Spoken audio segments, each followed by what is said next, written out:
মুসলমান হইয়া যদি মুসলমানদের সমাবেশ দেখে, দাড়ি দেখে, টুপি দেখে, মসজিদ দেখে, মাদ্রাসা দেখে কলিজায় যদি জ্বলে, তাহলে কি মুসলমান আমরা বুঝতে পারলাম না। বোঝা আমাদের জন্য খুব কঠিন।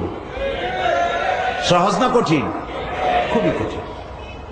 এই জন্য ইসলামের সাথে শত্রুতা কারা করে?